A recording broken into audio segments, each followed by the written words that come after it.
Over 20 years ago, I coined the expression think big, and it's been a part of my life ever since. It's also come true. I became an even bigger success after I said it than I was before. And that's one reason I think it's an important way to think. It obviously works, and that's what I'm going to talk about today. What I said exactly in my first book, The Art of the Deal, is as follows. I like thinking big. I always have. To me, it's very simple. If you're going to be thinking anyway, you might as well think big. That book was a bestseller, and it's considered a business classic at this point. But I never thought those words would become bestsellers in their own right. It's an interesting point that I'm famous for two very short statements. Think big and you're fired. But let's stick to the first one for today. And I'd suggest strongly that you pay attention so that you won't have to hear the second one. Thinking big starts with the details and grows from there. Because I'm a builder, I'm very aware of the importance of having a good foundation. You can't take chances in construction. You can't be haphazard and say, well, maybe this will work, maybe it won't, so let's try it and find out. Because a lot of people will be at risk. I have to know if something will work or not.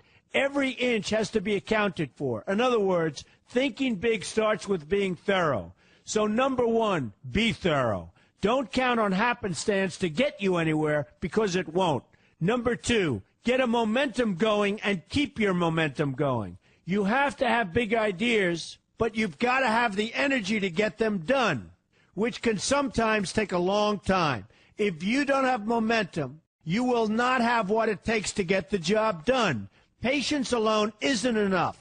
I have a lawyer friend who used to refer to me as the reverse tornado who builds everything in his path. I always like that because it implies a lot of energy and a lot of momentum.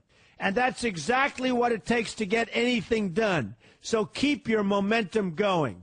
Number three, stay focused. You have to stay focused. The minute you lose focus, you will also be losing your momentum. They go together, and you will accomplish a lot more, even amazing things, if you make sure you keep these two things working together for you.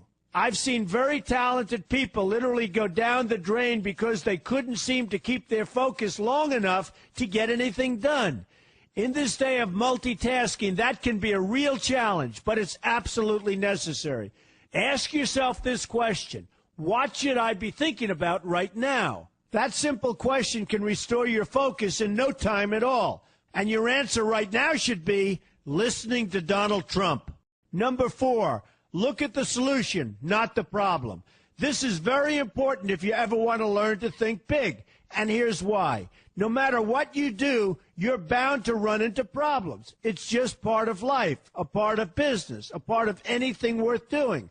If you let the problems get in your way, they'll become bigger than your idea was to begin with, and you will be a wipeout. No matter how bad things look, keep your focus on the solution, and you will be surprised how things can work out, and work out properly. One way I do this is to ask myself when confronting a possible problem, is this a blip or is this a catastrophe? A catastrophe is something like an earthquake, a tsunami, a war, and so forth, and a blip is everything else. Right away, you'll have the right perspective, and your equilibrium will be restored. So keep your focus on the solution. Number five, see opportunity for what it is, an opportunity. For example, why are you listening to me today? Curiosity? You like me? You don't like me? You want to learn? You have nothing else to do? You want to hear me tell you you're fired? I hope not. But whatever your reasons might be, they've brought you to a good place to get involved and to learn. And that's an opportunity right there. People think that because I'm rich and famous that I know everything. I know a lot, but one thing I know is that I don't know everything. So I ask myself this question every day. What can I learn today that I didn't know before? And you know what? I learn something new every single day. That's a big reason for my success, and the same thing can apply to you. Take the time to see today as an opportunity, and you'll be surprised by what can come your way. Be open to new ideas, and you will be creating your own opportunities before too long. Number six, know everything you can about what you're doing. That's a good way to cover your bases. Another good way is to read the book Robert Kiyosaki and I have written together, Why We Want You to Be Rich. It's about covering your bases and knowing what's going on. I remember when some guys came in to meet with me about a great idea they had for an atrium for a building on Wall Street. It was a beautiful idea except for one thing. None of them had thought about how the building would be supported around this fabulous atrium.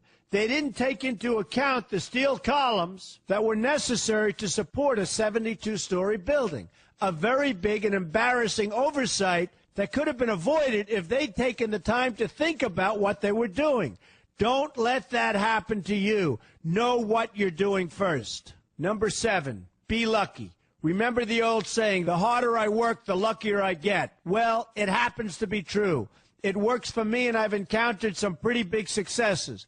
But this goes along with something that's absolutely necessary for great success. Be passionate. You have to love what you're doing if you want to be successful at it. My father told me that it's absolutely true. I might work 7 days a week, but it doesn't seem like work to me because I love what I'm doing. If you don't like what you're doing, find something else to do, or do it part-time until you can find something full-time. You will never be successful, happy, or healthy unless you're doing what you love to do. That's just the way it is. So give it some thought. In fact, give it a lot of thought. For example, if you're feeling frustrated, there are 2 ways to look at the situation. Frustration can mean that maybe you're expecting too much, or it can be an indication that you know you should be or could be doing more.